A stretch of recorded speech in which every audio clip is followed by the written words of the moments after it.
Muito bem-vindos ao nosso canal Junta Médica e hoje eu tenho aqui o prazer de apresentar para vocês a doutora Gisele Martins. Gisele, tudo bom? Muito obrigado pelo convite, estar aqui entre nós. E eu gostaria de começar assim, te apresenta e fala o que tu faz na área médica. Então tá. Então, meu nome é Gisele Martins e há mais de 10 anos eu sou dermatologista e eu atendo somente doenças capilares. É uma área bastante recente, bastante nova da dermatologia. É uma área de atuação, não é uma especialidade, é uma sub-área.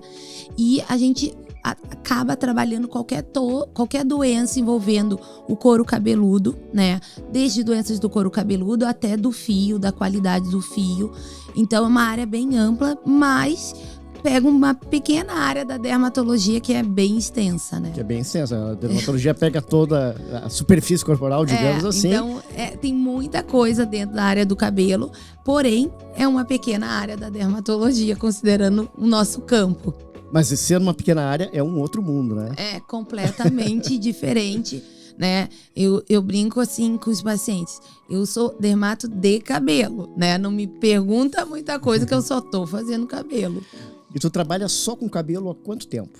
Na realidade, eu terminei dermatologia e aí eu entrei dentro do serviço, né? Fui convidada a ficar no serviço da Santa Casa.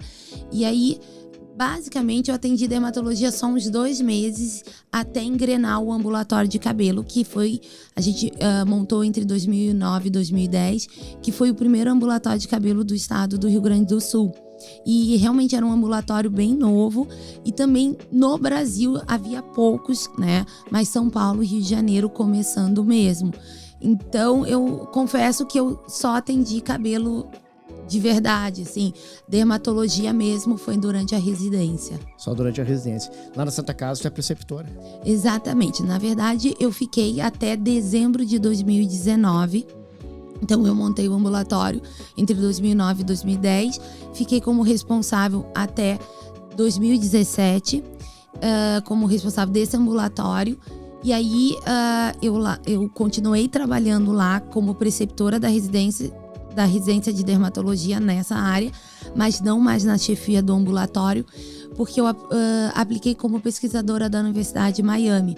Então, de 2017 a 2019, eu fiquei como pesquisadora e em fevereiro de 2020, eu apliquei como professora da Universidade de Miami e aí eu fui aprovada em maio de 2020, bem na pandemia. Aí fiquei presa aqui.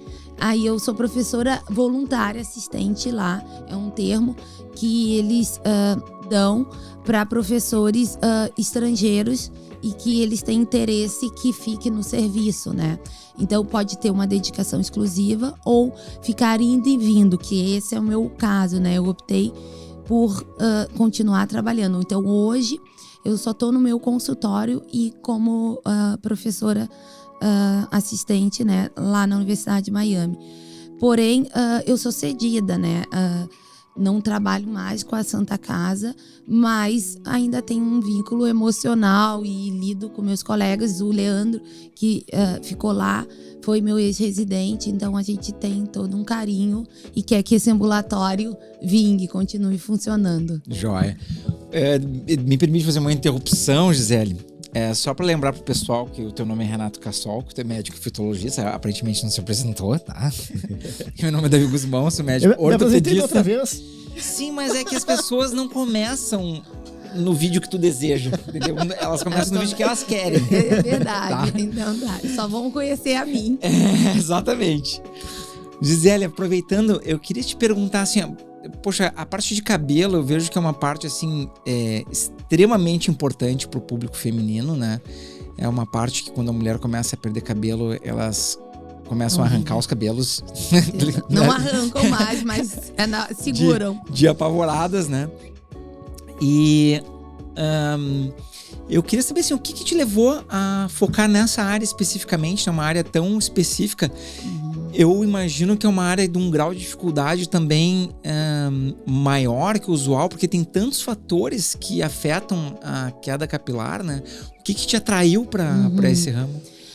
Bom, eu entrei na dermatologia porque eu gosto de doenças de pele. Eu não tinha muita afinidade para estética, né? E a residência de dermato é doença, mas também tem muita coisa de estética. Então eu não me encaixava muito bem, né? Com a parte de doença eu sentia que eu tinha mais facilidade. E aí eu comecei a estudar, né? Pegar os livros, eu comecei a tentar estudar aquilo que eu via que eu tinha dificuldade que os outros meus colegas. Então, tentar saber um pouco mais. E eu fui me dando conta que cabelo era uma área que quase ninguém dos meus preceptores, eles tinham o conhecimento, o domínio, porque era uma área bem nova. Então, tinha muitas coisas que a gente ficava com dúvida, porque é uma área que não tinha um ambulatório específico, não era uma área muito divulgada. Então, eu comecei a estudar. E eu comecei a me dar conta que eu tinha facilidade, claro, com muitas horas de estudos, mas eu tinha uma certa... eu gostava, então acho que a gente acaba tendo facilidade daquilo que a gente gosta. E aí eu decidi, vou fazer cabelo. Tem algumas áreas da medicina, desculpa te interromper, onde... Aliás, tem algumas áreas dentro de uma especialidade onde ninguém gosta daquela área. Cabelo sempre foi assim. Então por isso que quase não tem ninguém dedicado exclusivamente a isso. Né? Eu brinco que cabelo é a tontura do otorrino, né? Exato, essa a bursite do ortopedista. A bursite do ortopedista. E a tua área, que é a gripe? Não. É aquele cara que acha que precisa de antibiótico o tempo todo e não, tá com infecção e com sinusite e não tem nada cabelo, disso. assim, mudou muito, né? Eu me lembro que quando eu comecei a fazer cabelo, não vou citar o preceptor, eu disse assim, eu quero ficar no serviço, mas eu queria só, quando eles me convidaram, e eu ia para um ambulatório de dermatologia geral, aceitaram que eu não fizesse estética, que era uma condição para mim bem importante. E aí eu disse, mas é que eu quero fazer cabelo. E de preferência, se eu puder abrir um ambulatório específico só de cabelo, me ajudaria. E eu me lembro da frase, nossa, Gisele, tu é muito boa pra fazer cabelo. Cabelo, Gisele. Então, assim, eu olhei, não, mas eu gosto dessa área. Existia um bullying dentro da própria especialidade. Então, assim, não era uma coisa, assim, muito...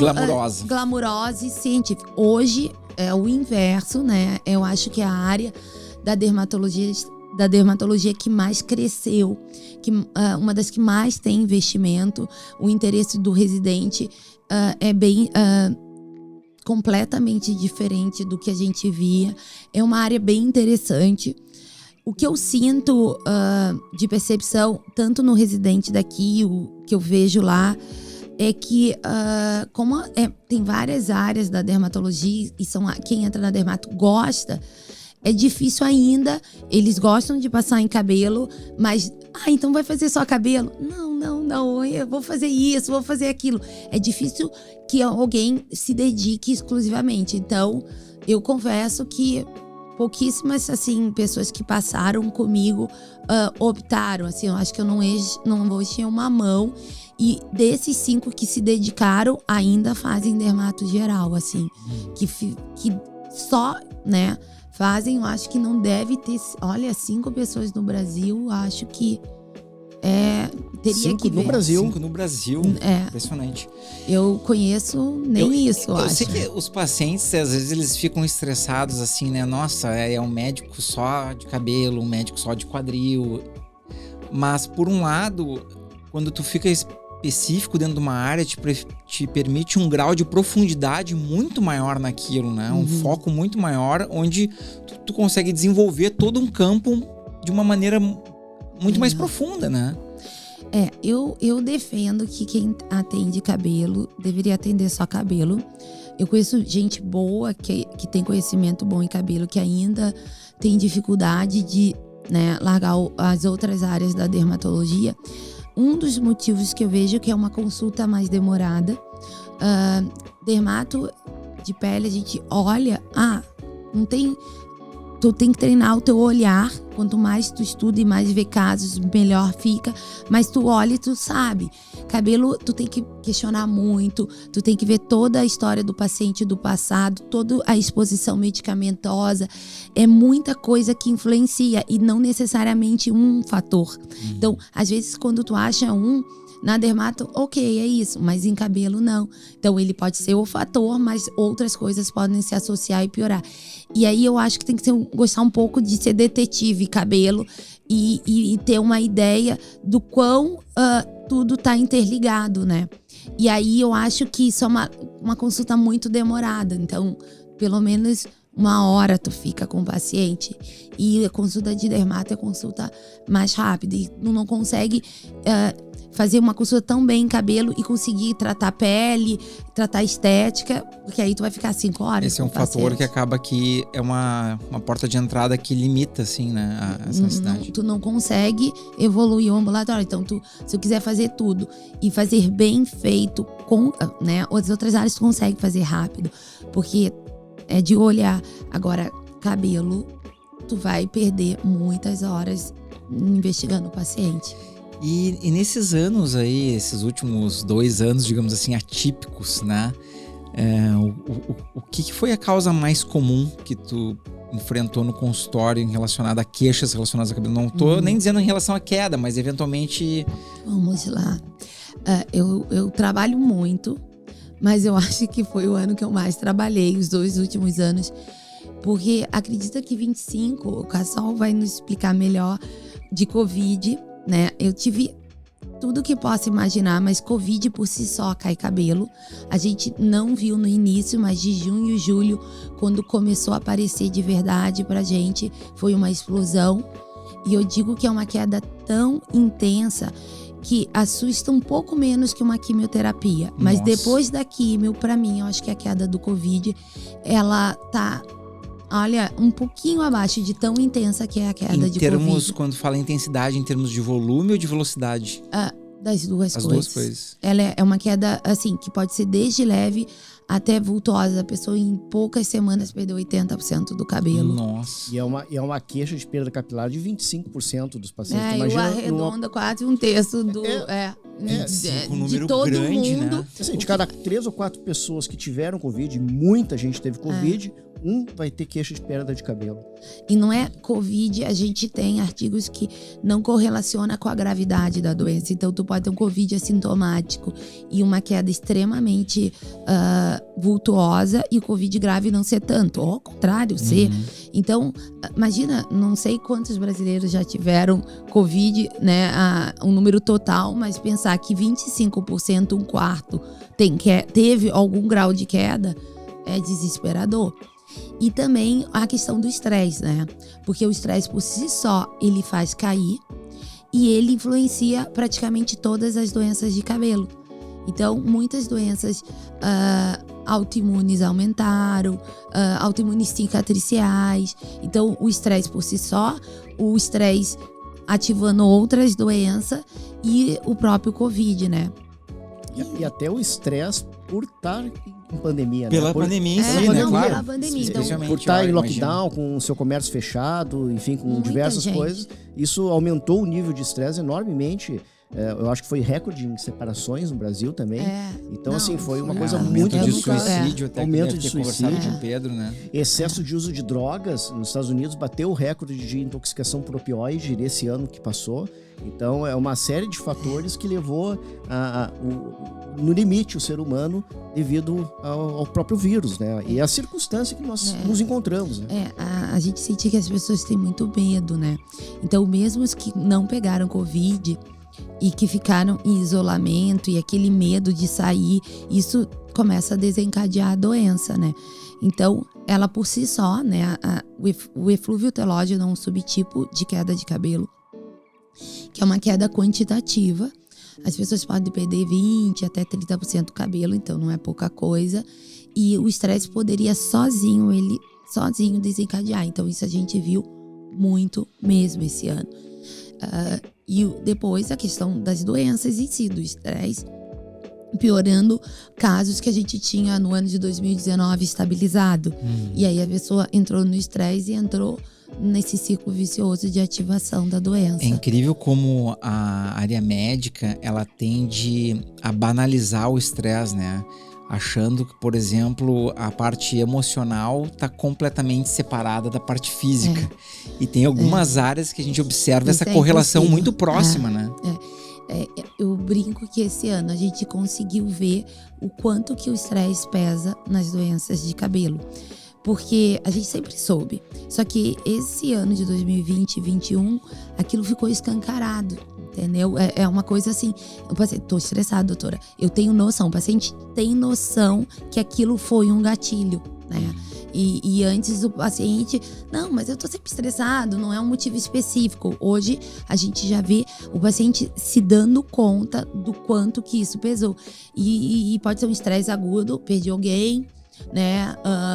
Casos, perdi a minha mãe e na outra semana o marido. Óbvio que não vai ter cabelo que fique na cabeça de uma pessoa assim, porque isso é um gatilho muito agudo e intenso. Mas aquelas gotas crônicas, aí a gente chama do estresse crônico persistente, também é gatilho em doenças capilares. Então, sim. E a maneira que a gente entende, assim, que eu acho e que eu acabo explicando para os pacientes é assim: o cabelo é uma estrutura supérflua, de certa forma, no nosso organismo. Então a gente precisa do coração para funcionar, o pulmão. Cabelo, pele e unha, ele tem uma função mais de proteção ali, mas não é vital. Então qualquer coisa que o organismo ele entenda como um estresse, né, ou por um processo infeccioso ou por um estresse psicológico, ele desloca a energia para as coisas que são mais vitais.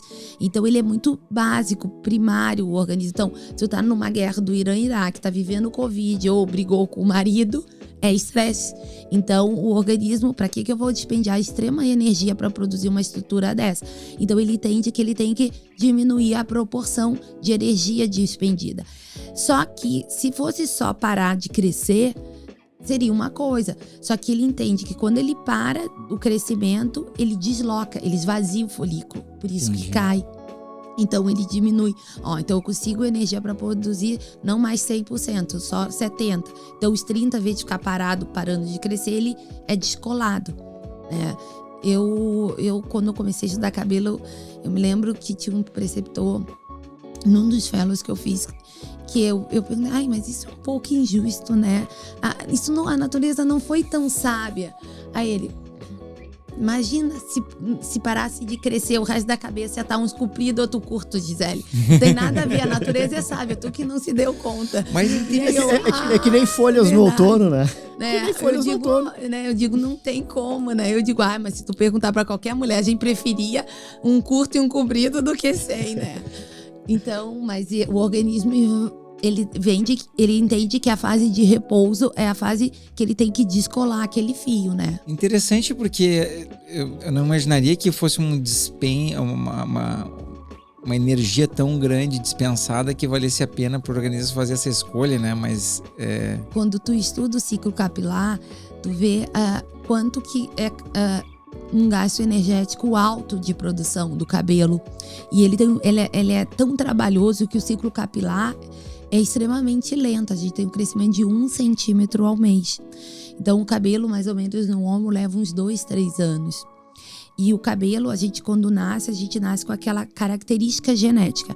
Então alguns vão ter cabelo que vão crescer 2 anos, ou alguns sortudos até os 7 anos, né? Então é uma média ali, os 5 anos, então nem todo mundo tem essa sorte. Então, uns é 2, outros é 3, a gente não muda, isso é uma característica genética.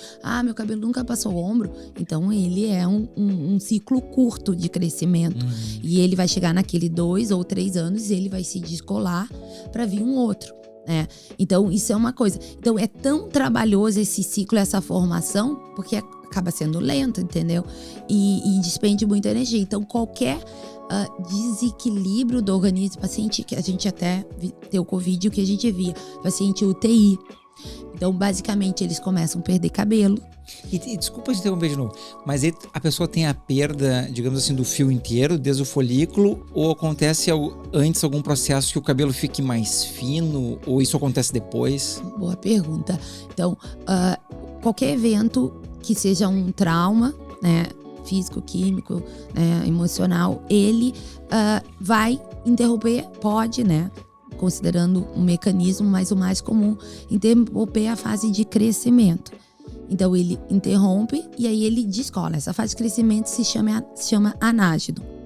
Então ele para dessa fase e ele entra numa fase chamada telógeno, que é a fase que ele vai descolar. Existe uma fase curta de 2 semanas chamada catágeno, a gente não dá muita atenção, né? No geral isso porque ela é muito curta, é difícil pegar essa fase, mas então ele se descola. Então ele solta.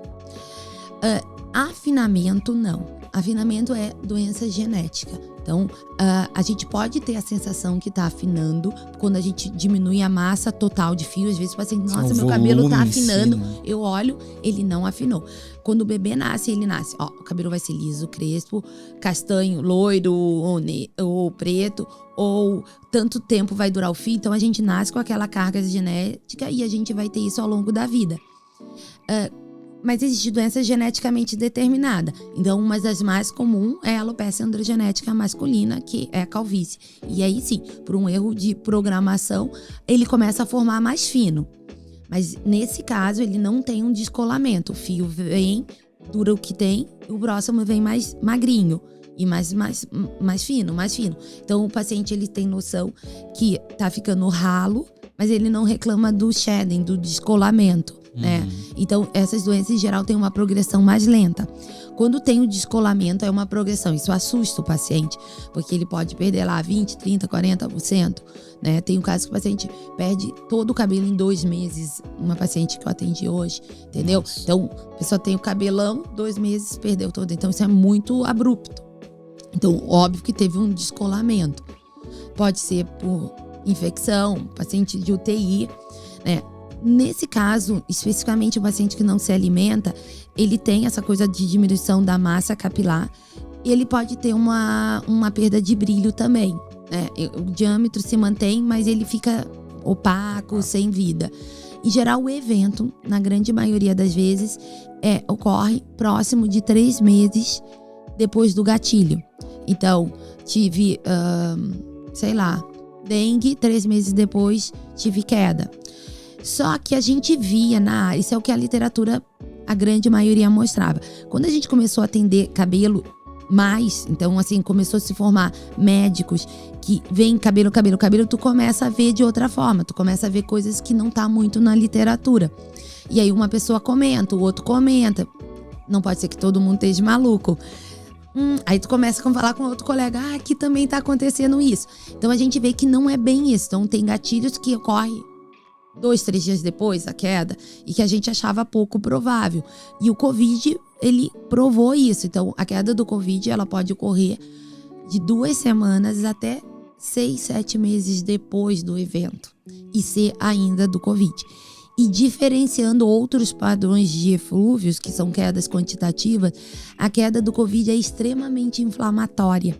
Então, o paciente tem sintomas de dor, ele fala, ai doutor, dói aqui, coça, uma ardência. Então tinha muito paciente, isso é bem mal explicado na literatura, tem alguns já artigos, mas né, uma doença recente, mas a gente vê que isso é real, e porque o Covid é inflamatório e não seria diferente no couro cabeludo, né? Extremamente inflamatório em quase todos os órgãos do corpo. Na cabeça não ia ser diferente. Então, aí aquilo é um descolamento, a pessoa sente que tá inflamado e ele não é só descola, né? Então, eu tenho um caso de um paciente médico que ele teve Covid em julho de 2020. Em dezembro, ele começou com sensibilidade. Eu tenho dor na cabeça. Coisas que ele fazia e que não daria, né? E a gente estava começando ali meio entender essa parte. Quando eu examinei vermelhidão, descamação e o dolorimento, e aí no período possível. E tem diferença entre homem e mulher em relação à queda de cabelo do Covid especificamente? Não, isso não, entre o homem e a mulher, não. Eu acredito assim, eu vejo mais no sexo feminino, em termos de prevalência, né? Eu acho que as mulheres elas são mais atentas a isso, né? Eu acho que acontece mais em mulher também, né? Eu peguei alguns casos em homem e mesmo com cabelo curto, não tem como não ver, porque é uma queda vultuosa. Então, eu tenho fotos, assim, do paciente a pia inteira cheia de cabelo, num homem com cabelo curto. Acontece aquilo, como, não sei se tu já viu aquele seriado, o Chernobyl. Tem uma hora que o físico, ele passa o pente na cabeça e sai um chumaço de cabelo. Sim. Quase isso. Olha, eu vou dizer que isso é químio, isso é um trauma muito agudo. A alopecia areata faria isso, mas Covid eu também vi. Começou assim, uma atriz americana que colocou um vídeo dela puxando, e aí ela fazia assim com o cabelo e saía a mecha inteira. Nossa. Né? E aí viralizou aquilo ali, porque... que bom que chamou a atenção até para o pessoal investigar quando percebe aquilo, né? Já. Bom, vamos olhar para o lado agora depois positivo do problema, digamos assim. Tem como estimular isso a melhorar? Então, a queda do Covid, ela é uma queda extremamente vultuosa, mas não cicatricial. Então, o que é cicatricial? O fio sai e o evento que tirou o fio matou a raiz. Criou um processo inflamatório. Isso não acontece. A raiz seria a parte do folículo mesmo. O bulbo lá embaixo, que tem as células progenitoras. Então, ele é inflamatório ao ponto de descolar, mas não numa altura que tá as células, né, totipotentes, as que formam o folículo. Nasce de novo, então. Ele volta, tá? Só que é uma queda, assim... duradoura, e o paciente ele difere das outras causas, porque o paciente reclama muito de perda de brilho, de vida, então isso dá uma boa demorada para voltar. Bota ali 1 ano, entendeu? Porque o ciclo é lento. Sim. Mas volta. Que bom. Tem um relato, até onde eu saiba, um relato de uma alopecia cicatricial. Mas talvez o paciente já tivesse, não tinha diagnóstico, então não ficou muito claro isso. E tem como estimular para que isso ocorra de uma maneira mais rápida? A volta, sim, com certeza, é o que a gente faz. A gente tenta controlar o processo inflamatório, controla a queda, eu digo assim, vamos controlar o vazamento, que nem uma tubulação, vamos tentar primeiro parar de vazar e depois tentar estimular. Muitas vezes, com aquele ímpeto de querer controlar vazamento e produção, quando tu estimula a produção, a maioria dos tratamentos eles são mais capazes de detectar o fio ruim. Então tu piora aquilo que já estava começando. E aí tu aumenta o desespero do paciente. Não que seja errado, entendeu? Que a gente chama assim, uma piora da doença tratando a doença. Tem doenças que é impossível a gente não tratar assim. Outras a gente pode tentar controlar e depois tentar produzir, ou que a queda seja um pouco menos sofrida para o paciente. E por que isso acontece? Porque o buraco que vem um fio ruim é o mesmo do bom. E o gatilho para a produção é o folículo estando vazio do ruim. Então, primeiro tem que sair o ruim para poder vir um bom. Não, se pudesse, né? Sim. Vir os dois ao mesmo tempo. Mas, claro, imagino que explicando pro paciente isso, ele fica mais tranquilo, claro, né? É assim, essa parte da comunicação, até por isso que a consulta deve ser bem demorada para explicar todos esses fatores que estão envolvidos. Não é só, tu vai usar esse remédio, isso e aquilo. Tu tem que avisar, dependendo da doença, que o paciente ele vai perceber uma piora. Então, eu consigo quantificar em alguns exames, né? Por exemplo, uma biópsia de couro cabeludo, tu consegue quantificar sobrevida de raiz, quantos morreram, quantos estão vivos, quanto tá caindo, quanto vai cair, entendeu? E tu avisar, já aconteceu, tu tem mais 30%, ou seja, tu já perdeu um monte. Mas o que sobrou, mais 1/3 já tá solto, eu não tenho como colar. Então a gente vai ter que perder esse pra vir. Bom, óbvio que ninguém gosta de ouvir isso, mas tu preparar, ok, então essa é a regra. Porque imagina tu piorar do tratamento que tu tá achando que é pra funcionar e tu não avisa, eu ia largar o tratamento. Sim, a pessoa pega e muda de médico na hora. Vou trocar, né? Não vou, né? Que médica é essa? Fui no médico e perdi mais 30%. Aliás, isso é um ponto bom, porque muitas confusões na área médica ocorrem por dificuldades de comunicação, né? Na minha, então, vai ser um monte. Às vezes a pessoa não explica, o médico não explica adequadamente para o paciente, ou foi uma consulta muito curta, ou o paciente estava muito tenso e às vezes não absorveu completamente determinadas informações que às vezes isso atrapalha no tratamento dele, né? E cabelo é muita informação. A gente, algumas vezes, as mais pertinentes, a gente entrega algum papel ou já avisa o paciente, ó, memoriza essa e essa informação. Eu vou te dar outras, algumas você vai memorizar, outras eu vou repetindo no decorrer das próximas consultas, porque talvez não seja tão importante nesse momento, mas para ele poder ter um entendimento. E digerindo aos poucos, né? Mas é muita informação em cabelo. Tem uma coisa assim, até fugindo, indo para uma outra área aí que, digamos assim, dentro da área de cabelos também, várias áreas médicas, elas têm assim, elas se autodescrevem alguma parte glamurosa porque que daquela área médica. Vou dar um exemplo assim, o cirurgião de mão é a mão que alimenta, que faz carinho, e cada um tem uma justificativa para sua área, assim, né? Na parte da área da dermato, especificamente do cabelo, tem essa parte, digamos assim, romântica de descrição pelo qual a importância, digamos assim, do cabelo? O que eu sinto, assim, quando eu comecei a atender cabelo grosso no meu ambulatório, era do público feminino. Hoje eu não digo metade, mas eu digo quase metade, tá? Sexo masculino e feminino, assim, não vejo uma diferença tão grande. A gente tem uma desvantagem porque tem doenças... Tem mais alopécias que acometem mais o sexo feminino do que o homem. Então, isso acaba sendo injusto, por isso que mulheres procuram mais, além da preocupação natural. Mas o cabelo, ele tem uma função de bem-estar, de saúde. Então, ele tem uma coisa de aparência, de ser mais jovem. Então, as pessoas estão vivendo mais, as pessoas estão vivendo melhor. E a questão do cabelo meio que tem que acompanhar. Então eu atendo pacientes de tudo que é faixa etária, né? Bebês até tem uma paciente de 94, 97 anos. Por quê? Porque as pessoas querem viver e viver parecendo estar bem também. Então eu acho que essa é a parte do cabelo, né? Tu ter uma sensação de bem-estar. Mas eu costumo dizer que eu, que nunca gostei muito de estética, da dermato, da parte de estética, não era o meu...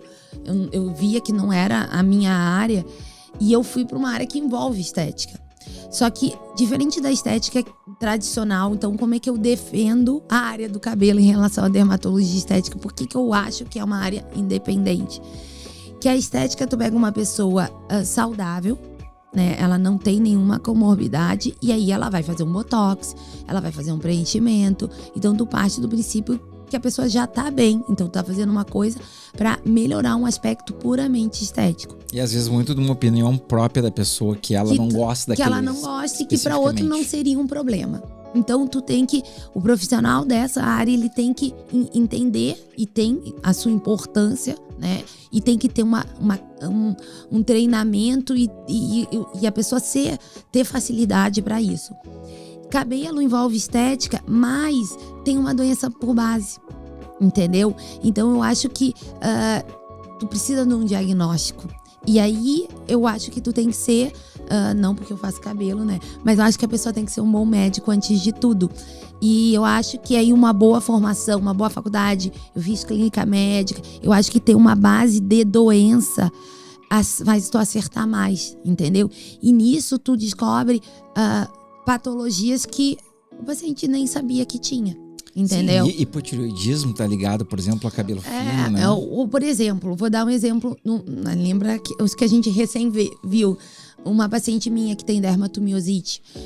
Até então, dermatomiosite era uma doença do reumatologista. Eu estudei toda a área do cabelo e a gente foi depois, há pouco tempo, que tem artigos. Então, eu acho que o artigo mais completo de dermatomiosite de couro cabeludo tem 32 casos. Nossa. Então, quantas pessoas que possam ter dermatomiosite? Só pra deixar claro, eu falei, nossa, que número pequeno de casos. Né? Nada, né? Mas existe. Sim. Ao ponto de quando eu me lembro do meu primeiro caso, que eu fechei de dermatomiosite, de eu encaminhar para um colega meu reumato, impossível, entendeu? Aí a paciente não sabia quem acreditar.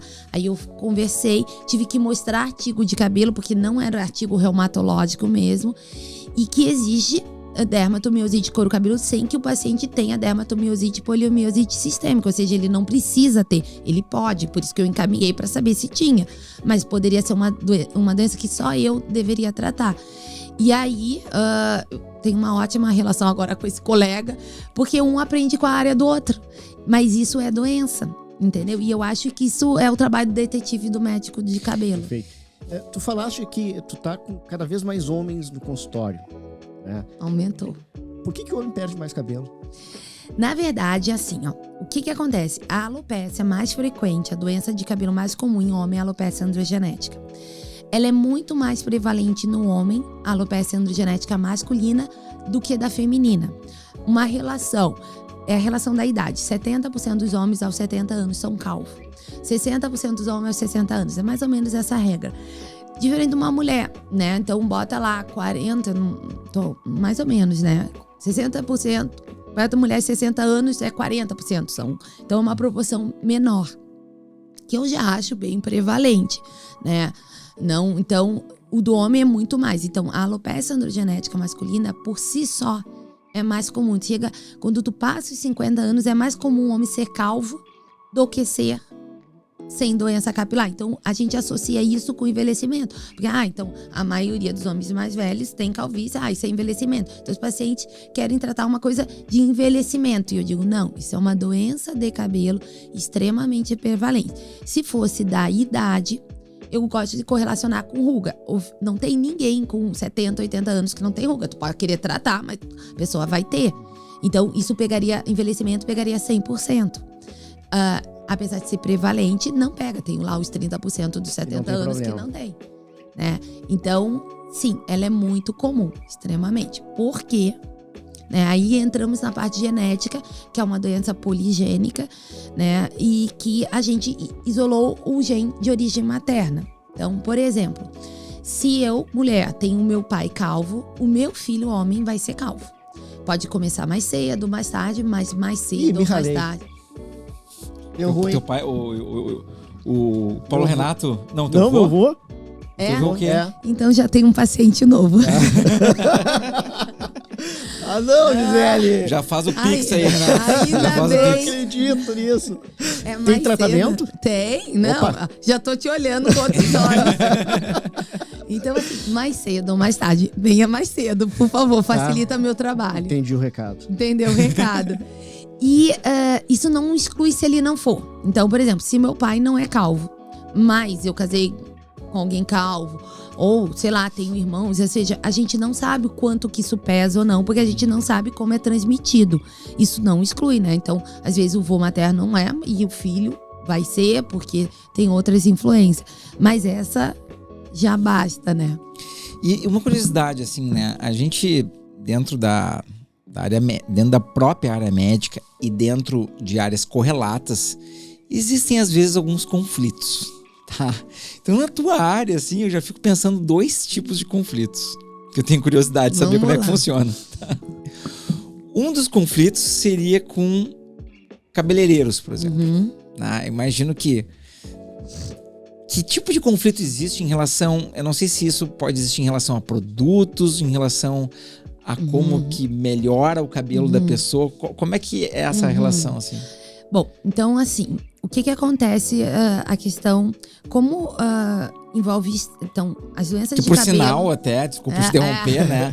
É um tópico aqui do livro da Gisele, Cosméticos Capilares, né? Muito além de shampoo e condicionadores. Isso aqui me trouxe essa curiosidade, assim, poxa, como é que vai funcionar essa dinâmica aí? Como é que funciona? E depois já fala que tem um segundo, né? O que acontece? Como é um livro que... O que foi a ideia? A gente tem artigos de doença. E o paciente também quer, olha, mas o que eu uso para deixar o meu fio mais bonito? O que tem? Então a gente tem que entender como é que a doença poderia interferir ou o que é dano externo. O que é o gatilho de coisas do dia a dia que a pessoa se expõe. E coisas que não fazia parte do rol da medicina. A princípio, que a gente não vê nenhuma residência de dermatologia, né? Mesmo nas melhores. Então, a gente começou a ter que trabalhar junto com esses profissionais. É muito difícil, eu costumo dizer que tendo o limite, e isso a gente tem que... depende da consciência. Infelizmente, a legislação no Brasil não deixa as coisas muito claras. Mas o que é do médico, o que é do terapeuta capilar, é uma expressão que a gente vê que alguns usam a expressão tricologista. Eu não gosto de utilizar, porque isso confunde o paciente. O tricologista é o profissional que trabalha com cabelo, desde pesquisa, que vem do trichology em inglês. Então pode ser um farmacêutico, um enfermeiro pesquisador, um médico pesquisador, não importa. Mas vinha muito dessa linha de pesquisa. E a questão do tricologista acabou sendo o profissional que trata doenças de cabelo no dia a dia. Só que o paciente, eu fui no tricologista. Isso é médico? Ele não é? Então a gente, como dermato... Parecido também com o que acontece com o nutricionista e nutrólogo. Na cabeça do paciente, ele não sabe muito bem a diferença, né? O nutricionista, o nutrólogo, a questão com o endócrino também... Isso é N área, oftalmo e optometrista. Então, essa questão de diferenciar. Então, o que eu digo é que, assim, apesar de envolver uma área estética, ou seja, a consequência da doença é estética, ela continua sendo doença. E doença é um exercício da medicina, né? Então, isso cabe ao médico, porque tu tem que entender patologia. E isso, se a gente... se isso começar a ter invasão da área, isso vai cada vez mais fazer com que os pacientes cheguem atrasados para o diagnóstico. E a gente está tratando uma estrutura terciária. O que é uma estrutura terciária na medicina? Então, são células que não têm poder de regeneração. Um neurônio morreu, não volta mais. Cabelo morreu, não volta mais. Então, eu me preocupo muito com isso. Eu confesso que eu aprendi muito nos anos, porque eu também faz parte do médico ele saber o seu papel e onde tem o seu limite. Então eu acho que existe invasão por parte das duas áreas, de médico querer fazer coisa que não é, que eu julgo não ser da medicina, e dos outros profissionais, né, que fazem o que eles chamam às vezes de tricologia e não sei. Mas eu acho que essas duas áreas, elas podem viver em harmonia quando cada profissional ele entende o seu limite e até onde ele pode agir. E por incrível que pareça, sem ser demagoga, não tô sendo mesmo, eu recebo muito mais encaminhamento deles do que, às vezes, de médico. Se eu considerar... Então, por quê? Porque eu tenho uma boa relação. Eu não vou fazer nunca o que eles fazem e eu dependo que eles façam o trabalho dele bem feito para que eu possa ter resultado também do meu. Porque o paciente vai continuar indo no salão, vai continuar indo no médico. Então, eu recebo mensagens. Doutor, meu cabeleireiro me sugeriu isso. Tu acha que na minha doença eu posso? Então, a gente pode trabalhar em conjunto. Eu não vejo problema nenhum. Mas, claro, quando começa a tratar doença... Então, ouvindo o meu cabeleireiro e ele me prescreveu minoxidil. Isso eu não concordo. O minoxidil é um medicamento vasodilatador. Teria uma função antihipertensiva e é tarjado vermelho. Então, ele é vendido na farmácia do balcão para trás. Então, para mim, isso é medicamento. Sim, aí não tem nem discussão. Não né? Uma teria coisa de legislação assim, muito claro, né? Entendeu? Isso eu não concordo. Mas eu também, né, quando eu falo a questão do cosmético, a função é fazer, mostrar do que seria científico. O que tem científico em shampoo, o que tem científico em óleos essenciais, o que tem científicos em alisamentos progressivos. Tem que ter capítulo só de progressiva. E esse livro, inicialmente, foi a ideia para médico. Eu e a doutora Patrícia, ela é médica de cabelo em Brasília, com uma formação excelente. Então, a gente depois começou, mas esse livro não é só para médico. Esse é para todo mundo que queira aprender. Então, eu tenho cabeleireiros que adquiriram, médicos, dermatologistas. É para que a gente possa falar a mesma língua. Eu que achei a gente bacana, pode sabe, nivelar. quando a Ana comprou e ela me comentou, eu folhei, eu achei bacana que ele tem uma profundidade boa, porque às vezes uma pessoa que tem um problema e ela tá mais curiosa, ela quer aprofundar, às vezes ela não quer ler uma coisa muito superficial, assim, muito leiga. Às vezes ela quer realmente aprofundar. Eu achei bacana isso aí, essa e tem farmacêuticos, né? No próprio capítulo de shampoo, foram 2 médicos, eu acho que foram 2 ou 3 farmacêuticos, nós escrevemos em conjunto, porque eu não sou farmacologista. E o farmacêutico, que produz, né? Então, eu acho que a mesma coisa do farmacêutico, do médico, do cabeleireiro, né? Então, daqui a pouco o cabeleireiro que treina, né, tricologia, tem uma formação, eu não vejo problema. Eu só acho que nem eu ou nem o outro pode invadir aquilo que seria da área. E que apesar de não ficar tão claro, mas existem coisas que é meio óbvio, São mais né? óbvias, né? Entendeu? Então eu vou fazer luzes. Eu tenho noção o que a luz faz, não sei o que, mas eu não vou executar uma coisa dessa. Então a gente aprende, olha, Gisele, já aconteceu. Vê se ela pode fazer isso pra tentar agredir menos, não sei o que. Não, mas ela não vai atingir o tom que ela quer. Ah, tá, eu também não sei como é que atinge o tom, entendeu? Então a gente tem que trabalhar em conjunto sem problema nenhum. Dificilmente, eu aprendi com o tempo isso, e digo que aprendi muito com eles. Então a gente consegue. Claro que vai ter sempre um profissional que queira a diária do outro, mas aí isso é índole, ética. Sim. E tu disse que vai ter um segundo livro. Pode falar um pouquinho pra Isso. gente? Então, o que vai ter? Na verdade, como teve muitos assuntos para o livro não ficar muito extenso, a gente queria um livro que a gente pudesse carregar, que o residente pudesse carregar e folhear rápido dessa parte cosmética. Então, muitos assuntos ficaram de fora. Então, a gente fez o segundo volume, que vai ser lançado esse ano de 2022, acho que entre março e maio, né? E em função de muitos pacientes também, né, quererem, e alguns até adquiriram, que eu acho que ficou, às vezes, alguns capítulos. Por exemplo, o capítulo de shampoo tem fórmulas e não sei o quê. Então, realmente fica muito pesado, né? O paciente quer entender por que o shampoo é importante, qual é a função do shampoo, como é que eu escolho. Então, a gente fez um livro voltado ao paciente. Então, a gente vai compilar o volume 1 e o 2 do livro, né? Que é para profissionais da área de cabelo, desde médico, cabeleireiro, para esse livro.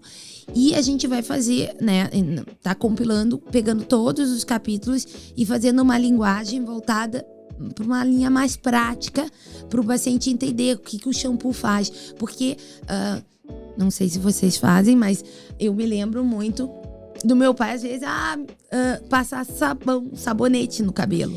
Durante vários anos eu usei só sabão. Acabo de descobrir que não pode, É, ainda mais com a minha genética. Né? Então, assim, mas não pode, doutora? Eu faço isso há anos. Não, mas eu tô melhorando e eu tô usando o meu shampoo infantil, o shampoo da minha filha. Aí eu quase infarto, né? Então, esse tipo de conhecimento no livro tem. Então, por que não pode? O couro cabeludo, ele tem um pH extremamente ácido. Então, a pele em torno do 7.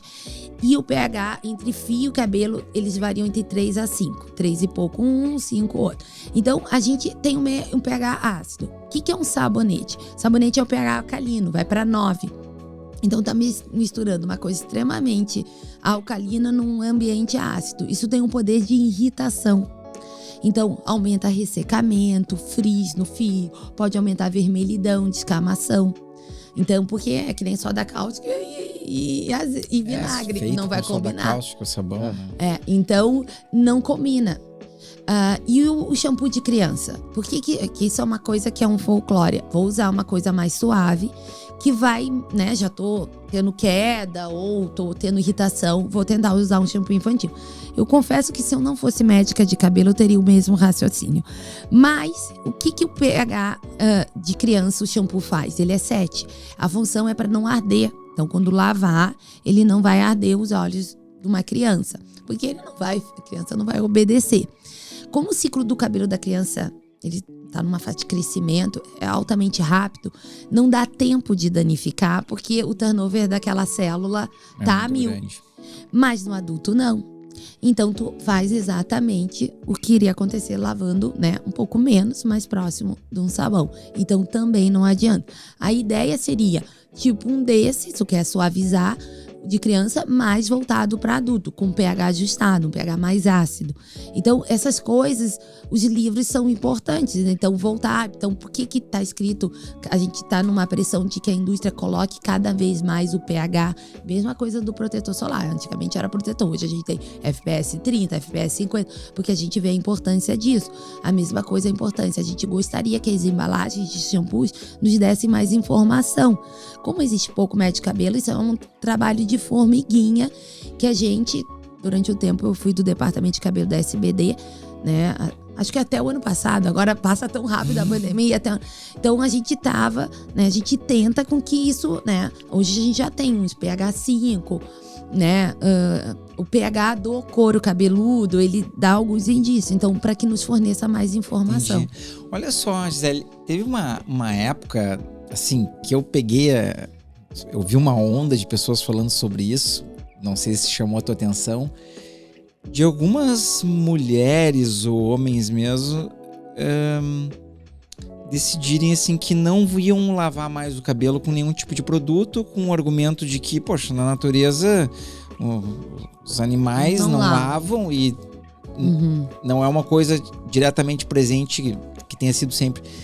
Tu viu essa onda ou isso faz algum sentido de alguma maneira? E eles comentaram até o seguinte, que no início o cabelo aumenta a oleosidade bastante e depois ele vai normalizando, vai ficando... Vai equilibrando. Isso... Não, essa onda, eu vou te dizer que ainda a gente tá vivendo essa onda. E também a questão, tem algumas coisas de expressões, tem no livro, a questão do no poo, que é tipo tu lavar sem usar shampoo. Tu só usar o condicionador, o pré-poo, utilizar alguma coisa que tenha alguma proteção, né? Isso são terminações até que começou com uma cabeleireira. E que aí a gente tenta explicar o que seria de científico em relação a isso. Então, não tem nenhuma evidência científica que lavar, né, deixa tu ter menos cabelo, aumenta a queda, afinamento, não tem absolutamente nada a ver com isso. Nem ao contrário, que deixar de fazer isso, tu vai ficar cabeludo. Então, na verdade, a gente lava por questões de remoção de sujidade e de oleosidade que se deposite. Então, sim, a lavagem é importante. A lavagem com produtos mais próximos do que é natural. Como eu costumo dizer assim, tenho 40 e poucos anos, quando eu ia no corredor, vamos lá, na época da faculdade, era um corredor de supermercado com meia dúzia Neutrox, sem conflito de interesse. Né? Não, Neutrox na praia era o clássico, né? Claro, Neutrox, Aquamarine, sabe? Era meia dúzia de produto. Hoje, tu vai entrar no supermercado, é assim, ó, um corredor de shampoo, atrás outro de condicionador. Então, hoje a gente tem muito produto, né? O Brasil é um dos maiores consumidores. A mulher brasileira é extremamente vaidosa. Então, o mercado brasileiro é uma coisa que cada vez mais está crescendo e gigantesca. E a indústria sabe. Para você ter uma ideia, uma empresa, não citarei nome, mas ela tem, famosa no mundo inteiro, ela tem 2 linhas de produção, Paris, que é tradicional, né, produtos cosméticos, e ali no Rio de Janeiro. Então, não é por acaso, né? E então levando isso em consideração, a gente vê que faz parte. A gente não quer só ficar com mais ou menos cabelo, mas a gente quer ter um cheiro agradável, né? Então, uma aparência de limpeza. Então, sim, isso é importante. Só que a gente vê que era uma coisa meio grotesca, alguns tipos, ou era o que se tinha. Hoje tem dentro das próprias linhas, para cabelo crespo, para cabelo isso. Então, existe uma infinidade de subcategorias que são direcionadas. Hoje eu acho que a gente está num nível que é uma quantidade tão grande que a gente se perde. E aí a gente não sabe o que comprar e vai escolhendo, né, como se comprasse chocolate.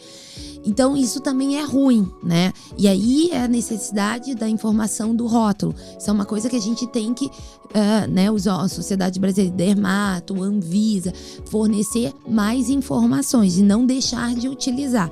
Mas voltando à tua pergunta, não tem nada a ver. Tem que se lavar e tem que se lavar utilizando uma sequência de shampoo e condicionador. O que é isso? O que o shampoo? A gente tem uma estrutura, o fio, né, para entender. Ele tem uma estrutura, uma parte central, que é a medula, que tem o pigmento, uma camada mais que dá o corpo do cabelo, que dá a massa capilar, e uma questão de uma membraninha ao redor, que é a cutícula. Então, são várias camadas, tipo telhas de telhado. Então, quando tu usa o shampoo, Então, olha como as coisas são pensadas. E por isso que a gente não tem que ficar inventando, misturando coisa em casa. Que é, o shampoo é tipo, ele tem o pH ajustado e ele abre essas telhas. Então, o que acontece? Ele aumenta o frizz. Então, se só lavar com shampoo, o cabelo fica mais seco, mais, né, tem mais atrito entre um fio e outro. O homem, muitas vezes, ele não vê problema nisso, porque o cabelo é curto. O cabelo é oleoso. Eu nunca usei condicionador, vai cair meu cabelo? Não vai, porque é curto. Como assim vai? Vai cair mais. Não, mas isso aqui tá resolvido. A gente resolve isso. Não. Então, o que acontece? O cabelo é curto, a oleosidade, ela produzida pela glândula sebácea, ela chega ao longo de toda a haste nesse fio. Então, ele só tá removendo, mas logo ele vai colocar. Num cabelo longo, né? Não vai chegar. Num cabelo crespo, produz. Antigamente a gente achava que o crespo produzia menos sebo. Não, ele produz a mesma quantidade. É uma questão do movimento do fio, não deixar que aquilo se distribua. Então, a gente tem que usar produtos adequados para cada tipo. E não deixar de utilizar. Então, a gente precisa do shampoo e depois a gente precisa, sei lá, com condicionador. Então, o condicionador traz substâncias que penetrariam pro fio, que tentariam reestruturar hoje. O que o fio? O fio é queratina. Hoje tem produtos que põem a queratina. Então, o que acontece? Quando tu usa um secador, uma chapinha, ou ato de pentear, ou uma mulher faz luz, é tipo um queijo suíço. Então, tu começa a ter buracos ali, o fio não fica, né, homogêneo. Então, tu pode colocar, mas tu também tem que voltar a fechar aquela telha, senão tudo aquilo se perde. Então, aquilo ali é estudado para que aquilo tenha essa função. Então, não sair misturando ou, por exemplo, colocar produto. Às vezes os pacientes, doutora, eu posso botar uma ampola de vitamina A, que existe isso na internet, dentro do meu shampoo para fortalecer? Meu primo fazia isso direto. Óbvio, ele isso daí a gente crescia. Pra crescer cabelo, pra não ter calva. O roqueiro. Então, isso tu desestrutura uma coisa estudada e extremamente estabilizada. Então, isso, pelo amor de Deus, jamais faça, porque tu tá perdendo toda a vantagem daquele produto. Então, tem que usar shampoo, tem que usar condicionador. Em algumas raras exceções, né, o homem permite isso, mas também pode querer usar um condicionador que seja mais leve, não pesado. E aí tu passa na mão e só passa assim nos dedos, entendeu? Pra não pegar. Aí vai ter uma maciez maior dos fios. Então, sim, mesmo um cabelo curto utilizando teria uma vantagem, né? Hoje tem produtos que eles não entram nem como shampoo e condicionadores. A indústria deu um nome de como creme de limpeza. São produtos dermatológicos mesmo. Então, acaba comprando em farmácia. E que ele tem, antigamente dizia os 2 em 1. Não é certo chamar esse de 2 em 1. Eles não teriam uma função de shampoo e condicionador. Mas eles conseguem limpar sem agredir, né? Alguns pacientes acham que a limpeza não é tão potente. Outros com cabelo mais seco acham ótimo. Então, a gente vai se adequando à realidade de cada paciente e aquilo que ele se expõe.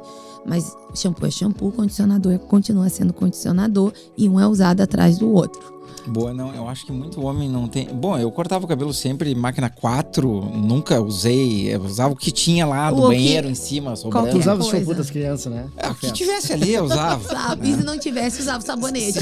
Se por acaso o empregado tivesse esquecido o detergente ali, era capaz de ter usado. Né? Deixa eu te fazer uma pergunta agora.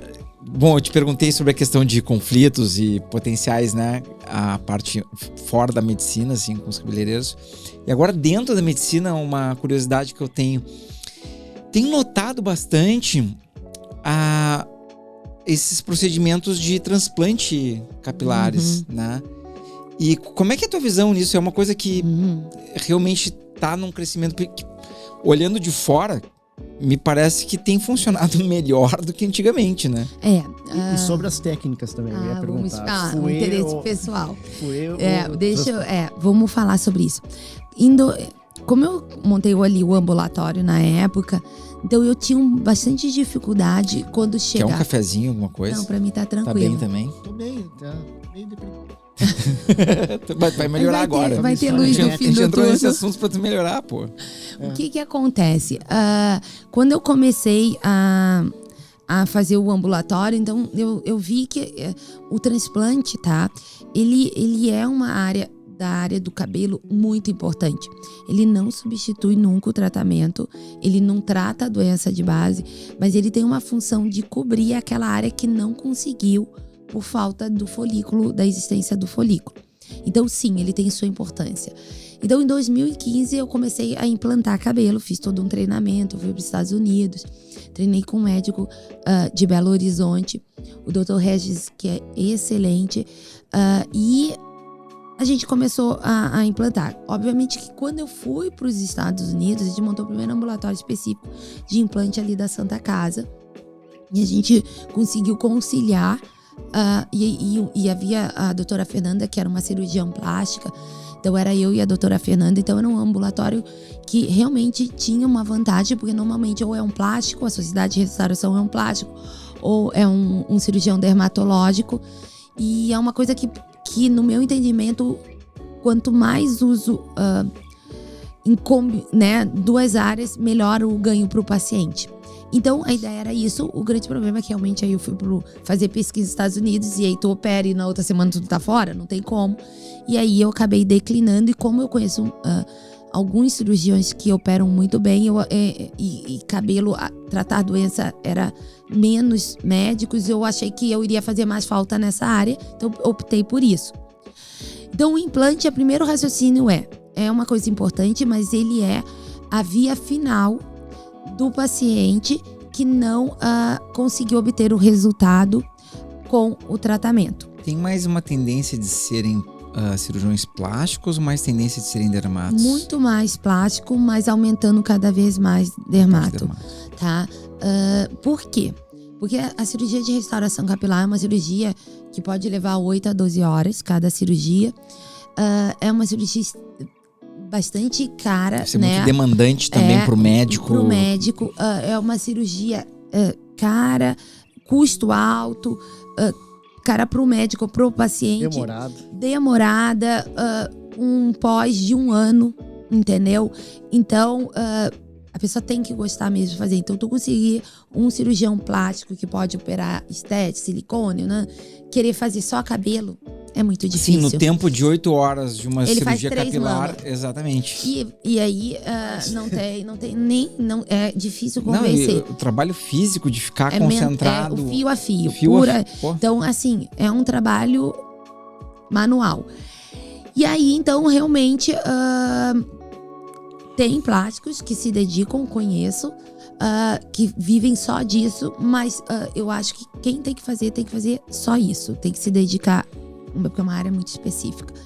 Mas o que eu acho importante alertar é que a cirurgia, ela é uma cirurgia para quem está tratando.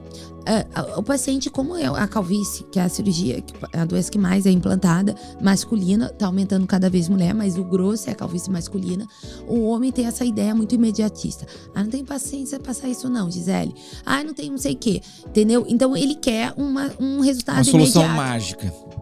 E não existe resultado imediato. Como a cirurgia fosse simplesmente assim, tu fez a cirurgia, resolveu mais. Tu vai ter teu Na minha cabelo. área também tem isso em relação a algumas doenças, assim. Pô, mas eu fiz a cirurgia, tô com dor ainda, assim, no dia seguinte. Não, calma, tem um certo processo aí. Todo um processo cicatricial.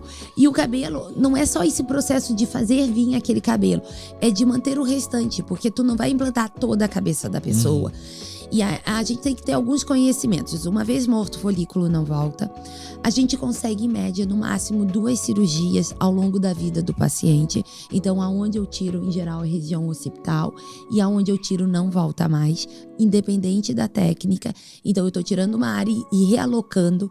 Então, eu não tô tirando e vai nascer de volta aqui. Eu tô tirando toda a estrutura folicular e botando em outra. Então, eu tenho que ter esse conhecimento. Então, aquilo tem que valer a pena e ser escolhido no momento. E a doença, ela tem que estar estável. Então, eu digo que implante, ele é feito para quem está tratando. Ou seja, a doença está ali, não veio, mas ela parou de progredir. Então, tu implantar em quem não trata, ele vai implantar, vai ficar feliz 1, 2 anos, 3º ano, o resto vai implantar, por exemplo, aqui e aqui. O resto vai perder, a doença vai progredir. Aí ele vai ter mais uma área doadora. Então, ele vai ficar feliz por 4, 5 anos da vida. E o pessoal entra nesse ponto, digamos assim? Isso é muito comum. Eu acredito que a maioria que implanta sem tratar. Entendeu? Pois é, isso que eu ia comentar. Isso Se eles, a maioria, ela vai. Eu recebo muito mais. Depois de ter feito, Sim. eu já recebi paciente no dia seguinte, se olhou. Nossa, não ficou bom. Como é que eu vou fazer? Aí sai procurando pra ver o que aconteceu e aí vê que tem médico de cabelo e vai procurar. E aí tu tem que tentar consertar uma coisa que deveria. Não que a cirurgia foi mal feita, peguei casos que foi, mas que não tem uma doença estabilizada. Então, tu tem que, né? Então, primeira coisa, eu peço no mínimo 6 meses a 1 ano de estabilização. Eu tento melhorar o máximo do cabelo que pode. Então, se tem chance de melhora, às vezes vai ter que postergar a cirurgia 1, 2 anos, né? E depois sim, aí fazer um planejamento para botar cabelo aonde precisa. Aonde, não, eu posso usar sal de ouro, não vai nascer aqui. Então, ok, vamos implantar. Então, sim, tem casos que desde o início, se tu quer esse cabelo, tu sabe que tu vai ter que implantar. Mas nós vamos ter que caminhar junto até chegar nesse nível. Ou eu estabeleço 6 meses, faz a cirurgia e o tratamento anda paralelo. Então, tudo requer um planejamento. E não saio ali, né, vou fazer isso. Então, não vai funcionar se for só fazer cirurgia como se tem na Turquia. Vou lá passear na Turquia, vou voltar. O pessoal da Turquia é forte nisso, né? É que nem é médico que implanta muitos lá. Entendeu? Tudo aconteceu. A Turquia é um lugar, eu digo que é que nem a Tailândia. É uma área que tem uma certa desregulamentação. Claro, então, na verdade. É um turismo médico. Não. Como é que não, funciona? Mas a Gisele acabou de dizer, tem muito que não é médico. Não, é então... que nem muda de sexo na Tailândia, é implantar cabelo na Turquia. O que aconteceu? Por exemplo, tudo começou... Espero que não seja a mesma pessoa que faça não, assim. Acho que não. Não, assim, o que acontece? Tem um centro da Turquia maravilhoso de implante que deve, meu Deus, sofrer no meio daquilo ali. É um centro de implante, um do lado do outro. Vai ver as ruas, é um do lado do outro. É uma coisa surreal. Tu pega um voo, tá todo mundo com turbante, que é o curativo, né? As pessoas saem da Europa porque é uma cirurgia cara e aí paga a passagem lá 10 vezes mais barata. Qual o grande problema disso, né? Tudo começou porque a maneira como eu vejo que isso começou, não sei se isso é um consenso, mas eu, Gisele, queria aprender a implantar. Então, quis descobrir quem era a pessoa que eu achava que era a melhor pessoa que implantava em mulher. Porque no meu entendimento, se eu sei implantar mulher, eu implanto qualquer coisa. Porque em mulher, tu não tira o cabelo. Então, eu tenho que botar cabelo no meio do cabelo da mulher. Então, tu tem que ser extremamente delicada. Então, na homem, mulher, eu posso raspar. Na mulher, tu não raspa, tu vai implantando... É uma coisa Sim, assim, né? É uma Imagino que ela não ia tortura fazer a cirurgia. Não, imagina, vai levar 7 anos para chegar aquele cabelo. Então, tu tem que dar densidade e tu conseguir implantar. Então, uma das maiores assumidades é uma mulher em Nova York. E fui aprender lá. Então, para aprender com um americano, lá, como é que funciona? Tu não pode pôr a mão, tu tem que olhar e tu não pode operar. E por que não pode? Porque tu não é médico lá. Tu é médico no Brasil, mas tu não é médico lá. Então, muita gente ia lá, só que cirurgia tu aprende botando a mão. Sim, tem que fazer, senão não tem como. Falando com cirurgião isso. Então, é óbvio que não tem como. Então, tu vê aquilo ali e tu tá doido pra enfiar a mão. Só que parece fácil, mas quando tu colega... Tu não consegue. Quando tu olha outra pessoa fazendo, que tá fazendo há 20 anos, barbada, né? É só colocar ali. Aí quando tu tenta fazer, não entra. Então, ela operava e o assistente dela era... Eu acho que... Eu não me lembro de que país era. Tem muito estrangeiro lá. Ele era um médico que implantava nos Estados Unidos anos. Ele era um dos chefões. E aí ele resolveu, por causa de questões políticas no país dele, ele disse, isso aqui não dá mais. Foi morar nos Estados Unidos. Então lá ele virou um técnico, de certa forma. Mas Entendi. O cara tem toda a formação. Sim, ele entrou como um técnico para não ter que fazer toda a documentação, a Então eles trabalham em conjunto, assim. Então ela é maravilhosa, o assistente dela é. Então, assim, é um lugar muito bom. Só que aí tem a questão da mão. Eu confesso que eu consegui, porque eu, né, depois de conhecer outras pessoas, então eu entrava muito e saía calada pra não parecer que eu não era americana, porque tecnicamente eu não poderia, né? Mas eu acho que ela gostou de mim, deixou, mas nem todo mundo tem essa sorte. Mas mesmo assim, o grosso que eu fui aprender era no Brasil. Aí eu fui pra Belo Horizonte, depois aqui. Ok. Só que aí, o que acontecia? Esses americanos, eles têm que treinar as pessoas. Aí começou, Poxa, mas eu não vou e não ponho a mão, não tô aprendendo. Então eles começaram a criar curso. Então tinha muito curso de americano na Turquia. E eles começaram a treinar técnicos e botar isso. Só que aí acabava os cursos, muitos voltavam. E aí esses técnicos ficavam. E aí, não sei como é que é a legislação lá, como é que funciona. Então não sei se é um médico e várias salas com técnicos e o médico não tá em tudo. Ou nem médico e é várias salas. Então são coisas assim de ficar chocado, Mas uma é cirurgia interessante dessa. como esse marketing da Turquia foi forte, porque assim, é uma Eles coisa não que não me sabem. interessa, isso eu Todo ouço mundo falar. Todo mundo Esse sabe. E negócio da tem no Turquia. Instagram, procura. Hair transplantation. Então é uma coisa assim. Só que aí, óbvio, toda cirurgia, ela tem um follow-up, um acompanhamento. Aí tu vai operar, na outra semana tá no Brasil, quem é que vai fazer teu acompanhamento? Sim. Se tu complica, quem vai te Existe tratar a tua uma complicação? certa rusga ou resistência de tu querer acompanhar. Né? Não tem como tu tratar uma complicação de uma coisa que tu Porque nem também, sabe que foi comigo, operado. por exemplo, assim, vou dar um exemplo, tá? O paciente faz uma cirurgia com alguém. Turcos, eu queria acompanhar contigo. Não, como assim? Todo problema potencial decorrente de uma cirurgia que eu não tenho nenhuma responsabilidade, como é que vai acompanhar comigo? É que tu não sabe nem como foi feita, entendeu? Então tu não tava no trans. Então fazer acompanhamento de uma coisa que tu não tava vendo é quase impossível, entendeu? Não tem uma qualidade. Então por isso que o paciente ele tem que escolher a dedo com quem ele opera, porque ele vai ter que estar casado pelo menos 1 ano com esse profissional, na alegria e na tristeza. Então essa escolha é muito importante. E em função disso, né, a gente na época montou um ambulatório e tudo, e de tamanha necessidade. Quando eu fui voltar para os Estados Unidos, então realmente eu ficar indo e vindo se tornou dificultoso, mas tem colegas muito bons no Brasil.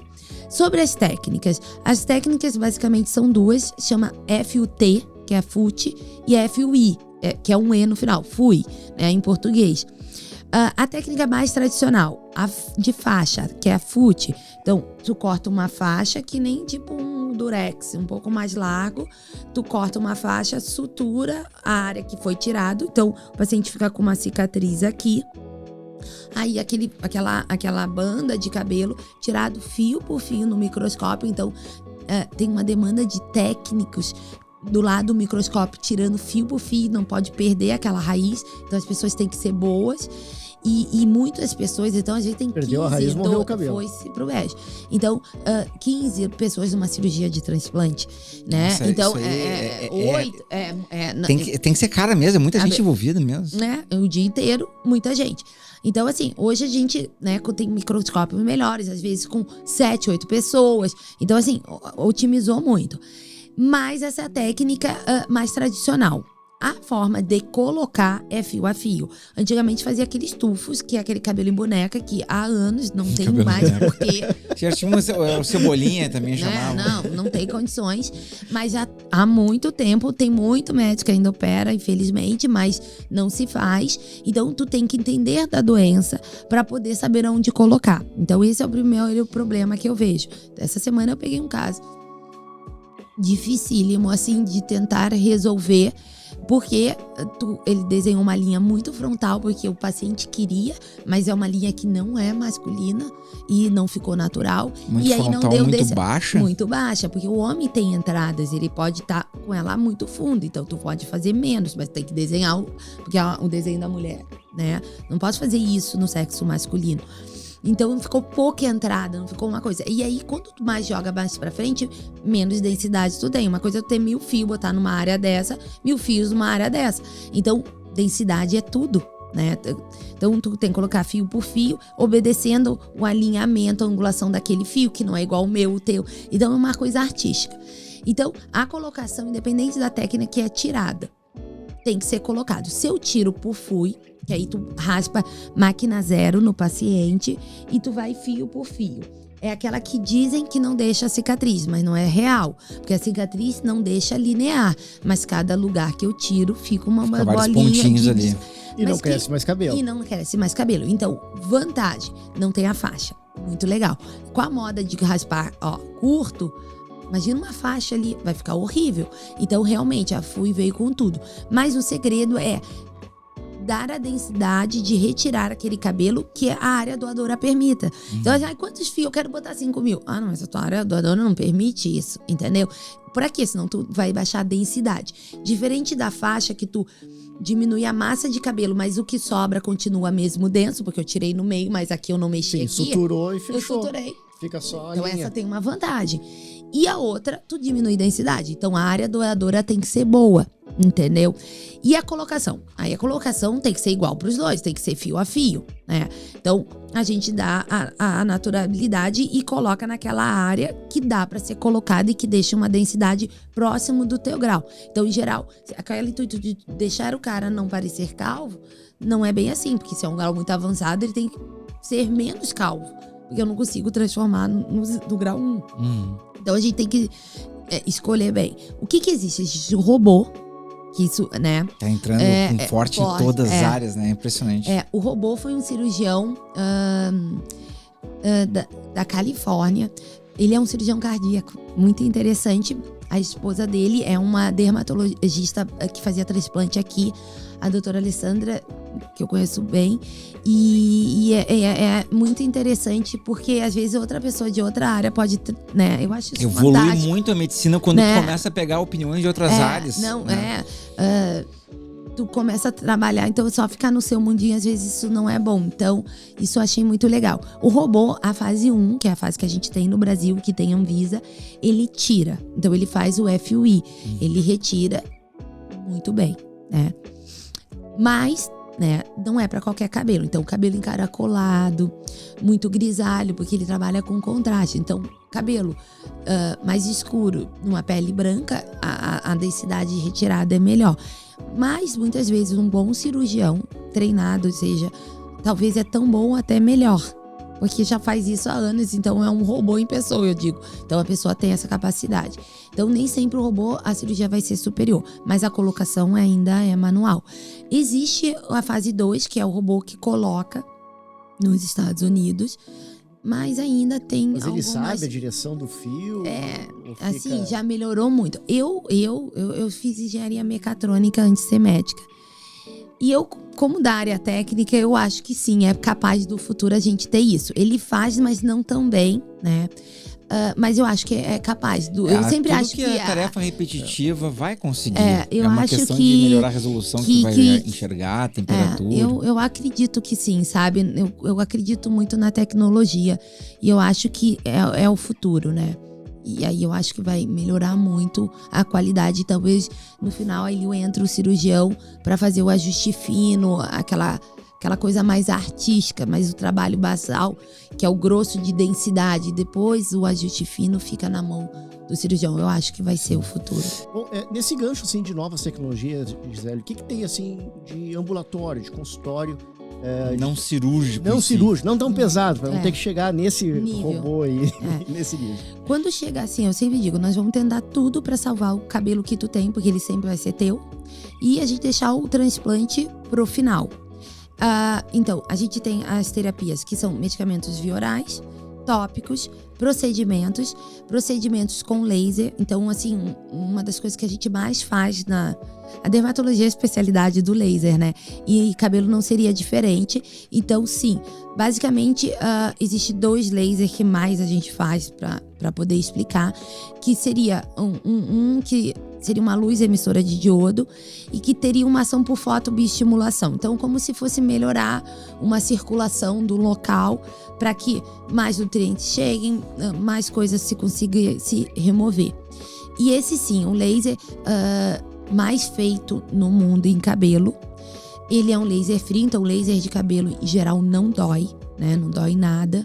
Isso eu acho a principal vantagem, principalmente para homem, né? Então, sim, esse é tranquilo, mas requer uma sequência. Então, não é tipo, fez 1, 2 sessões em geral. A gente trata lá por 6 meses, bota uma média. Que frequência varia? Depende da gravidade. 1 vez na semana, até 3 vezes na semana. O Covid, eu fazia anos que eu não botava ninguém 3 vezes na semana, porque é impraticável, a pessoa quase mora no consultório. Mas o Covid me obrigou, quimioterapia, são situações assim. Mas são lasers extremamente seguros e eficazes. Outro seria o laser fracionado. Esse eu realmente acho que acho que a ideia foi a tecnologia é de um americano de Harvard, que é melhorar a penetrabilidade da droga. Então a gente chama de drug delivery. Ele aumenta a entrega. Um que a gente utiliza lá, ele aumenta a entrega 320 vezes mais. De uma droga tópica. Por centímetro quadrado. Então o paciente tem o benefício da droga. Imagina tu permitir que aquilo entre 320 vezes mais. Então, para muitas doenças, aumenta a densidade numérica e diâmetros nas que afinam. E que droga? Aqui o tratamento vai. Mas algumas doenças não podem. Então, algumas cicatriciais não foram estudadas. Então, por mais que a gente ache que poderia, a gente não pode criar resultados, inferir resultados de uma doença em outra. Então, o diagnóstico, eu sempre digo, o mais importante, existe mais de 200 tipos de alopécia. Não é 200 tipos de alopécia. Muita coisa. Então, coisa. É uma coisa que tu tem que desmembrar. O paciente pode ter uma, mas o paciente pode ter 2, 3, né? Então, a gente tem que cobrir e cuidar com que o tratamento de uma não atrapalhe o da outra. E tentar escolher aquilo que beneficie mais o paciente, né? Tem coisas que vai ajudar nas 3 doenças. Bom, então é esse, né? Então, a gente tem que pegar artigos de cada doença e tentar juntar, porque dificilmente vai ter um artigo de 3 doenças, entendeu? Mas laser, existem técnicas de microagulhamento, que são agulhas que eram usadas também na dermato em pele para aumentar. Rolinhos. Tem os rolos. Hoje eu uso o que a gente chama microagulhamento robótico, mas na verdade é uma máquina que eu acho melhor, porque o rolo tu vai com a mão, um dia tá com a mão pesada, tu leve, muda a mão de um profissional pro outro. O aparelho tu encosta, ele libera a agulha, tu seta. Eu quero uma agulha de 0,5 milímetros, eu quero uma agulha de 1,5. E aí tu faz. E vem um conjunto? Vem um conjunto. Tipo uma impressora matricial antigamente. Exatamente, literalmente.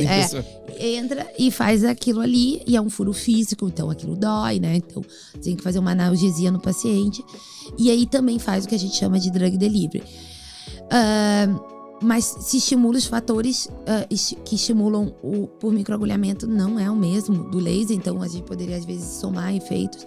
Existe microagulhamento com radiofrequência, então, né, uma tecnologia mais nova. Então, existem técnicas que aumentam a potência do tratamento. Existem medicamentos via oral também. A mais recente agora é o próprio minoxidil oral, que veio com tudo. Mas o alerta que eu acho importante é assim, minoxidil ele é um antihipertensivo, vasodilatador, que se usou anos como tópico na dermatologia para o crescimento capilar, é a droga de escolha em alopecia androgenética, mas em 2017 foi o primeiro estudo com via oral. Então esse médico australiano, ele foi extremamente inteligente, ele pegou um remédio barato, que já existia em doses, o comprimido original era de 10, que os cardios nem usam mais, tanto que nem existe mais no Brasil, né? E aí o que aconteceu? Ele pensou, mas será que eu usar uma dose pouquinha, não vou conseguir ter o benefício sem ter o efeito hipotensor? Então essa foi a grande sacada que ninguém em 50 anos pensou. E ele teve essa ideia e sim, ele conseguiu o resultado, então hoje a gente usa. Só que como ele é via oral, ele tem efeitos colaterais. É um remédio extremamente seguro, vantajoso, com doses, né, que depende de cada paciente. É muito bom, porém não dá para ser usado, vou mandar fazer, sim, como eu vejo, mandei fazer porque eu vi que tem na internet e mandei fazer. Né? E tu pode fazer taquicardia, hipotensão, até tem descrito pericardite, entendeu? Então não é uma aguinha com açúcar. Não é pra se automedicar. Não é pra se não automedicar. É um suplementinho, uma vitamina normal. Mas é muito legal, porque aumentou muito a densidade capilar e se associando com as terapias que já existiam, melhorou, não tem nem o que dizer. Então, associação com laser, microagulhamento. Hoje em dia, assim, realmente, se tu tratar... não que não faça o transplante, mas eu acho que se tu começar no momento certo, dificilmente tu vai precisar chegar. E os que precisam, ok, vai ter que associar. O bacana é que essa área, que a medicina sempre vem vindo de menos invasividade, né? Ela vai correndo atrás pra, e tentar impedir a necessidade de procedimentos muito grandes que têm um grau de complicação maior. Porque imagina só, 8 horas sentado, que a pessoa fica meio que sentada numa cadeira, numa inclinação. Às vezes de bruço ou não é muito confortável. E a mesma, chance de complicação relacionada a estar naquela mesma posição, fazendo anestesia, né? Às vezes tu para, entendeu? Os pacientes, quando eu operava, eu poderia fazer com sedação ou local. Aí depende do perfil, tu tem que ver o paciente. Mas muitas vezes eles paravam para almoçar, tu fazia um intervalo no meio, porque ficava impraticável. Outros fazem cirurgias um pouco mais curtas, mas com anestesista, e o paciente ele é sedado, entendeu? E aí tudo tem vantagem e desvantagem, né? Tu tem um conforto quando tu é anestesiado, então tu acorda, nem viu o que aconteceu. Tem a desvantagem de tu não poder participar. Aumenta o risco também, né? Tem a anestesia local, eu vejo como às vezes vantajoso. E também porque muitas vezes, eu coloquei onde era bomba, ainda tem mais folículo. Aí tu consegue perguntar, olha, mostra por foto, ó, tem aqui, sobrou, vamos botar mais aonde? Entendeu? Isso acontecia. Entendi. Entendeu? O paciente sedado, eu vou escolher onde eu acho que, né? Então, numa situação de cirurgia sedada, a gente fazia esquema tipo, aqui eu vou colocar, se sobrar eu coloco, mas aqui se sobrar onde tu quer. Então a gente planejava. Também dava, mas tudo tem vantagem. Quando é dinâmico, às vezes é mais fácil, né? Uma dúvida, Gisele, toda área assim, ela tem o seu filé e o seu osso, né? Termos da própria ortopedia, né? Então, digamos assim, filé é aquele caso que eu quero dizer que tu vê assim, que beleza, barbada, já sei exatamente como é que vai ser e vai dar um resultado bom. E o osso é aquele caso assim, poxa, essa doença é imprevisível, é difícil de tratar, é muito demorada. Qual que é qual dentro da tua área? Vamos lá. Tem algumas doenças, é ruim porque se alguém estiver assistindo e tendo, e aí o médico de cabelo dizer que é difícil, é complicado, mas é a realidade. Mais próximo da realidade, melhor. É que assim, são as autoimunes cicatriciais. Existe uma doença que ela foi descrita apenas em 1994. Então, é uma doença de conhecimento bem recente. Ela é uma epidemia, não é uma pandemia, mas é uma epidemia. Ela está aumentando exponencialmente, que se chama alopecia frontal fibrosante. Ela é uma doença que a grande maioria é o sexo feminino e a mulher vai perdendo a linha de implantação. Então, a mulher vai tendo uma linha cada vez, né? Então, tem pacientes com linha aqui. Então, esteticamente é muito ruim. Um terço começa com perdas de sobrancelhas, mas pode acometer outros pelos corporais. Ela é de progressão lenta, então às vezes o paciente ele não percebe que tem essa doença. E ela realmente é uma doença difícil de controle, porque o paciente, o que a literatura diz que ela tem média. Os primeiros 5 anos os 5 anos, desde que tu começa a tratar, os primeiros 5 anos são os anos de destruição da doença. Então o paciente tem que ir todo mês, ou de 2 em 2 meses, depois de 3 em 3, durante 5 anos no teu consultório.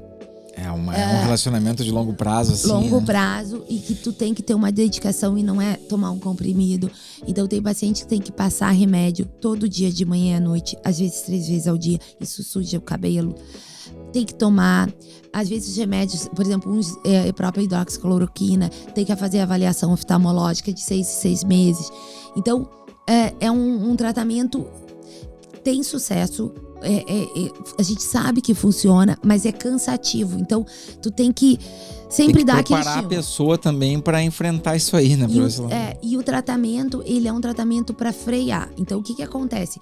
Então, o objetivo é que daqui 1 ano e 5 anos o paciente esteja igual. Então, como o paciente ele não vai melhorar, então tu tá fazendo tudo e tu não vai ter melhora. Então, isso é meio frustrante às vezes pro paciente.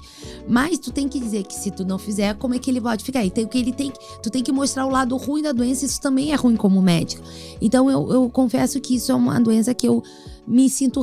Eu não gosto dessa doença. Eu digo, eu fico revoltada porque eu me ponho no lugar do paciente e eu, como paciente, não ia gostar mesmo. Mas a gente tem sucesso. Mas o sucesso é congelar. E a outra doença que eu acho frustrante, muitas vezes, é a alopecia areata, que é uma doença que acomete 1 a 5% da população. E ela tem vários tipos e ela é extremamente ela tem tipo, que perde placa, que a gente aprende mais comum, a que perde total, ou que parece uma calvície, o paciente fica sendo tratado como calvície e não responde porque tem uma areata no meio da calvície, né? Então a gente descobre pela assimetria, ou porque tu melhorou uma e só ficou um foco não aparecendo, então ela engana. É traiçoeira. Ela é traiçoeira. E ela, às vezes, ela não tem uma droga de escolha. Então, não existe se eu não quiser tratar areata, ou se eu quiser começar pelo X, tal pro remédio, meu colega pro outro, não existe um protocolo. Não existe olha, se é eu vou pra cá. Então, a gente vai muito pela experiência. Então, quanto mais areata eu vejo, melhor eu me torno como médico. Mas ela nos engana, entendeu? Então, a areata, eu digo que tá sempre na boca das discussões. Então, eu trabalho aqui, a minha chefe tá lá nos Estados Unidos, e hoje com o WhatsApp eu falo 10 vezes ao dia por ela. Eu disse, atendi tal caso, eu fiz isso, o que tu acha? Não faria. Aí ela me manda, acabei de atender tal. Então, tu precisa discutir, porque tu não tem muitos colegas aqui. Sim, entendeu? Não tem muita dedicação exclusiva. Mas a areata resolve. Tem areata que fica pra sempre. Tudo, tem de tudo. Então, tem areatas que eu tratei. Outro dia, uma paciente me mandou um Instagram. Eu atendi quando ela tinha 6 anos. Aí eu tratei ela por uns 2, 3 anos. Nem lembrava mais, porque olhei a foto, ela tá com 20 anos. E aí ela, doutora, olha meu cabelão. Tratei por 3 anos, melhorou, ela nunca mais teve. Mas tem casos que eu tiro, ou casos que eu levo 5 anos, ou casos que eu fechei e 1 ano depois ativou tudo de novo. A doença tem vontade própria, tem questões de estresse, como gatilho em 50% dos pacientes em placas. Então, a pessoa sofre influência do meio, né? Por exemplo, veio uma paciente que eu olhei, eu fiz laser nela numa quarta dessa semana. Sem placa nenhuma, a gente só tá desmamando as coisas. Aí, ela teve uma semana estressada, ela acordou na quinta com uma placa. Tu não vê o cabelo, ela corta uma placa. Ela, Gisele, eu não acredito. No dia seguinte que eu vi, eu falei, vem aqui, tu não me demora, porque eu quero fechar essa placa pra ontem. Porque quanto mais cedo eu pego, melhor. E ela fez tudo certo, eu fiz tudo certo. Então, areata é isso. Então, o cabelo... Por que é uma área renegada da dermato, mas que muito dermato não gosta, porque é isso, tu tem que ter uma relação muito próxima com o paciente, tu tem que ver ele várias vezes, é uma coisa que se tu for, não, mas eu vou tratar mais a acne, tu se perde, pra entendeu? Pra tratar doenças que tem esse tipo de resposta mais aleatória, tem que ser especialista, porque tu tem que conhecer muito bem a doença. Tu tem que ter a segurança de dizer pro paciente, isso pode acontecer. E aí tu consegue muitas vezes subdividir também e ter uma certa previsibilidade maior. Que, na verdade, como tem um campo que talvez tenha atraído poucas pessoas ainda, essas subdivisões para tu saber o caso que vão responder melhor e pior, ainda não tem essa granularidade. Na medida que ela evolui e cresce como subespecialidade, vai aumentando, né? Pra ter uma ideia, assim, todo mundo que faz só cabelo, todo mundo se conhece. Então, a gente tem um grupo. Eu tenho um grupo de 5. 7, do Brasil. Tem gente metida aí, hein? Não, assim, é meia dúzia. E aí a gente tem uns que são os que estão começando, um grupo maior, eu acho que é uma questão de tempo. E aí a gente não desfez o original, e aí tem um grupo maior, porque aí, assim, os casos que a gente quer uma discussão mais rápida, ou que já foi discutido um tempo atrás, a gente coloca para que a gente possa ter discussão, porque eu fico ganhar sem experiência, ter, né? Só mais experiência. Sem ter, e até para ter uma ideia, assim, eu me lembro de um colega meu que botou assim, vocês estão vendo, esse de Belo Horizonte é muito meu amigo, ele botou assim, vocês estão vendo queda de cabelo pela vacina do Covid? Aí a gente brincou com ela, a gente nem tem vacina ainda aqui, porque a gente não tinha ainda, né? Tinha começado São Paulo, Rio, Belo Horizonte, Aí a gente, pois foi um relato de uma médica, porque aí primeiro quem foi vacinado foi a linha de frente. E não tinha literatura pra isso. Mas ela informou tão bem, só era o que faltava, né? Então, começou todo mundo da área da saúde ser vacinada, aí a gente começou a ver. Aí, claro, a gente já tava alerta do outro. Então isso, né, tem um papel bom. Teve. A vacina dá exatamente aquilo. Vou falar em cabelo, né? Tudo aquilo que o Covid pode dar em cabelo. Exatamente, pode acontecer igual. Mini Covid. É um mini Covid. Mini Covid. É um mini Covid. Pode acontecer a ativação de doenças autoimunes. Coloca um estresse em cima do sistema imunológico, né? Perda de olfato por vacina. Colega minha. Meu Deus. Teve. 3 meses de perda de olfato. Eu tenho o caso de um médico anestesista que ele não tinha nada de problema capilar, nada mesmo. E ele desenvolveu eu tô achando que eu líquen tenho plano. já, tô louco pra dar Não, uma olhada. vocês dois têm. Eu já afirmei. Eu sabia. Eu tenho que consultar urgente. Já afirmei. E o que acontece? Ele ativou um líquen plano, que é uma doença, uma alopecia cicatricial. E ele nem Covid teve, entendeu? E foi tipo 3 semanas. Eu já entendi que tudo que é cicatricial no couro cabeludo é ruim. É muito ruim. Não tem volta. Não, até que não, porque eu pego o cicatricial, é que a cicatricial é aquela assim. Ela, por exemplo, tu olha um paciente com uma dermatite seborreica, uma caspa. O paciente calvície com uma dermatite seborreica. Isso é igual a algumas doenças cicatriciais. Então, isso confunde a gente. Então, não posso pegar todo o caso de dermatite seborreica, que é infinitamente maior, e inferir uma cicatricial, sair biopsiando todo mundo para não errar, mas dá medo, entendeu? Então, o médico de cabelo ele tem que começar a treinar. E aí a gente começa, ok, vou tratar isso, mas tu me volte por causa disso e disso. Se tu não melhorar, eu vou ter que te biopsiar. Então, a gente vai seguindo protocolos, né? Toda uma sequência, o paciente tem que obedecer isso pra gente poder acertar o diagnóstico. E tem casos que, eu sei que tu tem essa e já diagnostiquei a segunda. Se aqui não fechar, nós vamos ter que biopsiar aqui. Então tem casos que eu tive que biopsiar 2 anos depois, porque só sobrou ali. Então aí eu não erro, porque eu tenho que pegar uma coisa de 4 milímetros. Não posso tirar um pedaço grande, porque não vai nascer. Então tem que ser uma coisa que não apareça e que seja real. Representativo ali, né? Área correta. Tá, e qual que é a doença que é o filé, digamos assim? Poxa, essa aqui, ela tem androgenética. A androgenética. Ela é lenta, entendeu? Então ela é o arroz com feijão do médico de cabelo. Os eflúvios telógenos, que eles são assustadores, mas totalmente controláveis. E esse a gente tem cura. Então, a gente pode dar alta para o paciente. Infecções por fungo também, né? Porque pega os extremos da população, mas tem cura. Então, tem muitas doenças que são, né? Mas o médico de cabelo gosta dos difíceis, né? A gente gosta, né? Do que é... Nossa, quando vem encaminhado. Nossa, eu adoro quando vem encaminhado, porque é um caso que já foi visto, entendeu? E que tem... né? Médico gosta desse trabalho de detetive, ou pelo menos médico de cabelo, né? Para vocês terem uma ideia da dimensão, por exemplo, Canadá é um país rico. Um médico de cabelo. Nossa. Eu só conheço um. O serviço lá tem uma búlgara, alemã, um que é da Inglaterra, uma italiana e eu que vou e volto, né? E tem pouca gente no mundo. Um mundial de cabelo, durante anos, tinha 100 pessoas, 150, todo mundo se conhece. Eu me lembro uma vez que eu peguei, a gente faz um mundial, aí no final todo mundo saía pra jantar num dia, aí outro dia tinha... Aí uma inglesa... Bom que dá pra jantar todo mundo junto. Não, é bom porque a pessoa... Na mesma mesa. O cara que descobriu o ciclo do cabelo tá do teu lado, entendeu? É muito legal. Sim, porque aí tu tem essa possibilidade. Não, assim, eu digo, eu tenho que me controlar, não vou pedir autógrafo. Não vou pedir autógrafo, né? Aí, tem essa coisa. Eu me lembro que uma vez, daquela confusão, né? Me lembro que era a época da Boate Kiss.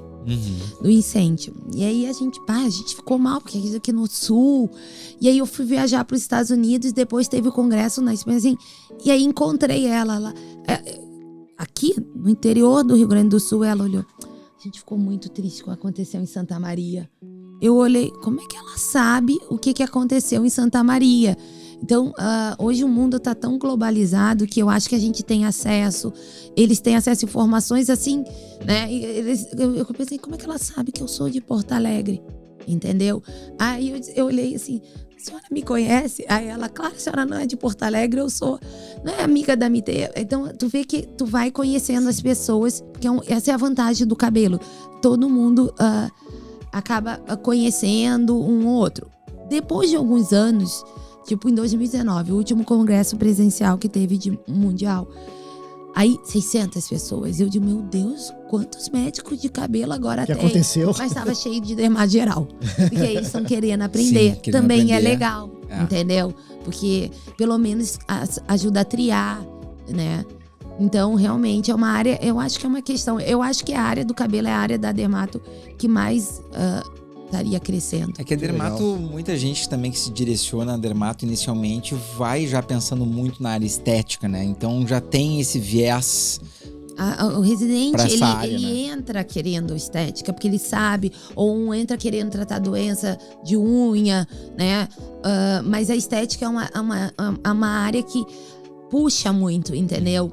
E aí é difícil concorrer, né?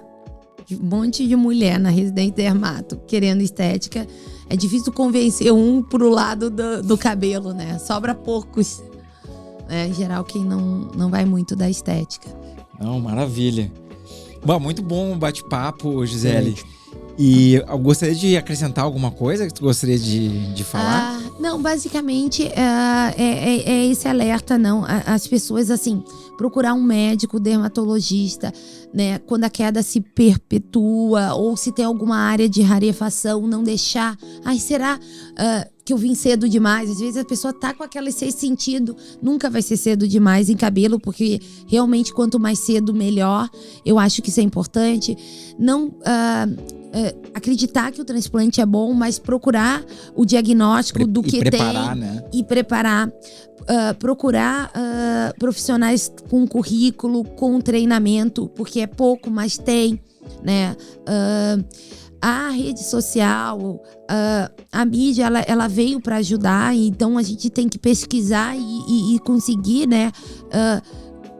Procurar o que é melhor e informações e trazer isso e procurar que tem coisa que se faça hoje em dia em cabelo, que era uma área que não se tinha muita procura, né? E que hoje em dia, né, tem uma demanda absurda. E onde é que o pessoal te acha na internet? Pois é, então assim, eu sou uma pessoa low profile, eu não tenho muitas movimentações, né? E mais assim, tem o site que é www.giselemartins, Gisele com 2 L's e no final.com.br. A gente vai botar aí embaixo. Isso. Tem o Instagram, aí é doutora Gisele Martins Dermato, também Gisele com 2 L's. E aí as pessoas conseguem me achar nessas duas redes. E ela tá ligada o Instagram com o Facebook. Maravilha. Né? Não movimento absurdamente, né? Por questões de tempo. Mas prometo que tentarei, né? Os pacientes falam, doutora, esse teu Instagram tem que dar uma movimentada. Eu pode deixar que eu vou me mexer. Mas eu digo... Não, já vai aproveitar o próprio nosso bate-papo aqui, ó, vários trechinhos, já vai poder movimentar esse Instagram. Não, vou movimentar. Não, você não sabe como me ajuda, né? Olha que isso vai me ajudar muito. Maravilha, Zé. Muito, muito obrigado por essa conversa assim, tão esclarecedora, porque é um mundo realmente, uma subdivisão grande, cara, né? É profundo. É uma fossa que eu não vi o fundo. Fiquei assustado. Eu devo ter vários problemas capilares. Não, A Gisele embora com uma cara estranha. Não, é uma área... agora me lembrei de um traumato que uma vez consultou comigo. E aí vamos fazer um exame de imagem, que é uma videodermatoscopia. E aí ele me olhava, Aí fui fazendo, não sei o quê. Ele, nossa, como a medicina avança, sabe? Ele ficou enlouquecido. Aí eu digo assim, nossa, deve ser eu quando vou em outra área, porque a gente conhece muito da nossa área, mas, né? E aí quando a gente consulta, a gente vira paciente, né? E um radiologista olhou. Esse exame deveria ser da radiologia, Gisele. Vocês estão me roubando. Já botando o olho no exame, pô. Eu digo, é verdade, a gente pode dividir. Mas é muito bom. Tá, Gisele, eu só tenho a agradecer. Muito obrigado pela presença. Muito obrigada. Então, pessoal, se vocês quiserem saber mais sobre cabelos, né, já aproveitem e sigam a Gisele aí nas mídias sociais. E se tiverem alguma dúvida relacionada a isso, podem mandar nos comentários aqui ou mandar lá pra Gisele diretamente, que eventualmente a gente continua esse bate-papo aqui e aprofunda um pouquinho mais. De novo, eu venho. Não, tem mais coisa. Vamos ver o quão fundo é essa toca de coelho. Vamos lá. A gente pode botar o tema de alisamentos. Bom, aí já vai puxar. Luzes, quando começar a falar em cosmético capilar, nossa, aí vamos ter que botar mais gente pra perguntar, porque os homens quase não conhecem. Vamos ter que trazer um representante público feminino aqui. Pra nos ajudar nas perguntas. Maravilha. Obrigadão, Gisele. Obrigada.